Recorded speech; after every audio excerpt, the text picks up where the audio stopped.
बिस्मिल्लाहिर्रहमानिर्रहीम नबी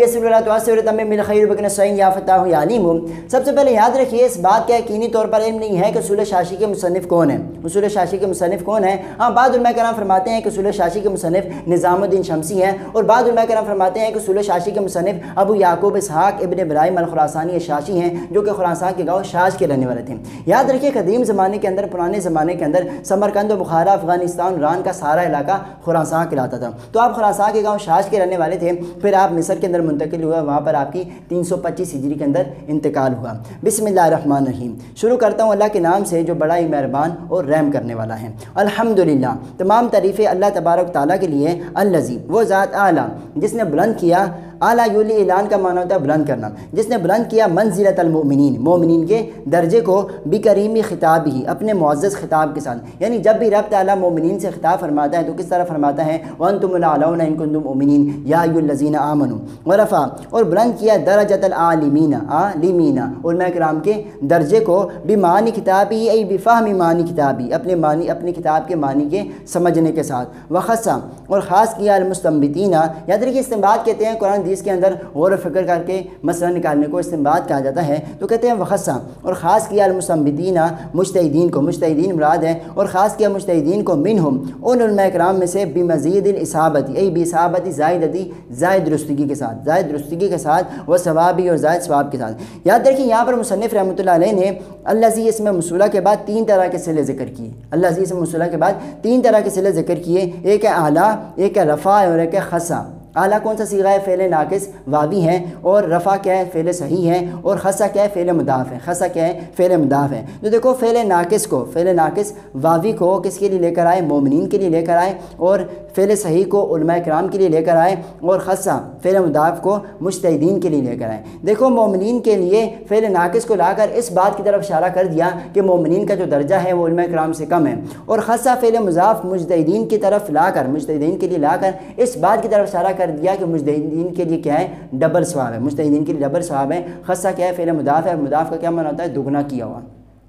वस्सलातु, और दुरूद नाज़िल अला नबी ही, नबी सल्लल्लाहु अलैहि वसल्लम पर, वसहाबी और उनके तमाम के तमाम सहाबा पर, वसलाम और सलामती नाज़िल अला अबी हनीफ़ा, अबू हनीफ़ा पर, व अहबाबी और उनके अहबाब पर। याद रखिए जमहूर उलमा के नज़दीक ये जो सलात व सलाम है ये सिर्फ़ और सिर्फ अम्बिया के लिए ख़ास है, अम्बिया किराम के लिए ख़ास है। गैर अम्बिया किराम के लिए मुस्तकिलन सलात व सलाम को ज़िक्र नहीं किया जा सकता। मिसाल के तौर पर मैं यूँ नहीं कह सकता कि अस्सलातु अला अबी बकरिन व उमर उस्मान अलीन, इस तरह मैं नहीं कह सकता, क्योंकि गैर अम्बिया के लिए मुस्तकिलन सलात व सलाम को ज़िक्र करना दुरुस्त जायज़ नहीं है। लेकिन बाद उलमा किराम फरमाते हैं कि जायज़ है, बाद कहते हैं कि मकरूह तहरीमी है, और बाद कहते हैं मकरूह तंज़ीही है। तो जमहूर उलमा के नज़दीक सलात व सलाम को गैर अम्बिया के लिए मुस्तकिलन लाना जायज़ नहीं है। हाँ, तबन ला सकते हैं, जैसे मैं कहूँ अस्सलातु अला मुहम्मदिन व अबी बकरिन व उस्मान व अलीन, इस तरह कह सकते हैं, तबन जायज़ है। लेकिन मुस्तकिलन सलात व सलाम गैर अम्बिया के लिए ज़िक्र करना जायज़ नहीं है। लेकिन यहाँ पर तो मुसन्निफ़ रहमतुल्लाह अलैह सलामती को अबू हनीफ़ा पर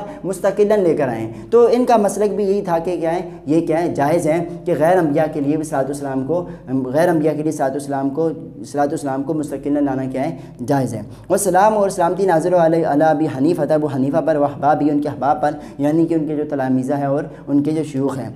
वबादु ऐ बाद अलहम्दि व सलाती फ़इन्ना उसूल अल-फ़िक़्ह, के उसूल फ़िक़्ह जो है अरबातुन 4 हैं, किताबुल्लाह ताला व सुन्नत रसूली, और सुन्नत रसूल यानी हदीस, व इजमाउल उम्मती और इजमा उम्मत यानी इजमा, वल क़ियास और क़ियास। फ़ला बुद्दा, बस लाजमी है मिनल बहसी, बहस करना, फ़ी कुल्ली वाहिद मिन हाज़िल अक़सामी, इन अक़साम में से हर एक के अंदर, लियोलमा ताकि जान लिया जाए, बिज़ालिका इसके ज़रिए, तरीक़ तख़रीज अहकामी, अहकाम को निकालने का तरीका। याद रखिए अदिल्ला अरबा 4 है, यानी जिनके ज़रिए दलील दी जाती हैं, किसी मसले के लिए जो दलील साबित की जाती हैं वो 4 चीज़ों से साबित की जाती है, अदिल्ला अरबा से साबित की जाती हैं, यानी कुरान, हदीस, इजमा और क़ियास। अब सवाल पैदा होता है कि सिर्फ दलील कुरान, हदीस, इजमा, क़ियास ही अदिल्ला अरबा क्यों है और क्यों है, यानी वजह हसर क्या है, अदिल्ला अरबा की वजह हसर क्या है? तो याद रखिए दलील शरई, वजह हसर ये है कि दलील शरई या तो वही होगी या तो इज्तिहाद होगी। दलील शरई या तो वही होगी या तो इज्तिहाद होगी। अगर वही होगी तो फिर वही या तो मतलू होगी या गैर मतलू होगी, यानी जिसकी तिलावत की जाती होगी या तिलावत नहीं की जाती होगी। अगर मतलू होगी तो वो क्या है, कुरान है, और अगर गैर मतलू है तो वो क्या है, हदीस है। तो दलील शरई या तो वही होगी या इज्तिहाद होगी। अगर वही होगी तो वो क्या होगी, मतलू होगी, और अगर اگر وہی ہوگی تو مطلوع ہوگی یا غیر مطلوع ہوگی؟ اگر مطلوع ہوگی تو پھر کیا ہوگی؟ قرآن ہوگی، اگر غیر مطلوع ہوگی تو وہ کیا ہوگی؟ حدیث ہوگی۔ اور اگر دلیل شرعی اجتہاد ہوا تو پھر وہ اجتہاد ہوگا تمام مجتہدین کا یا اجتہاد ہوگا بعض مجتہدین کا؟ اگر اجتہاد ہوگا تمام مجتہدین کا تو اسے کیا کہا جائے گا؟ اجماع کہا جائے گا۔ اور اجتہاد ہوگا غیر بعض مجتہدین کا تو انہیں کیا کہا جائے گا؟ اسے کیا کہا جائے گا؟ قیاس کہا جائے گا۔ تو اسے کیا کہا جاتا ہے؟ ادلہ اربعہ کہا جاتا ہے۔ قرآن حدیث اجماع قیاس کو کیا کہا جاتا ہے؟ ادلہ اربعہ کہا جاتا ہے۔ کل انشاءاللہ تعالی ہم بحث اول کتاب اللہ کے بارے میں پڑھیں گے۔ السلام علیکم ورحمۃ اللہ وبرکاتہ۔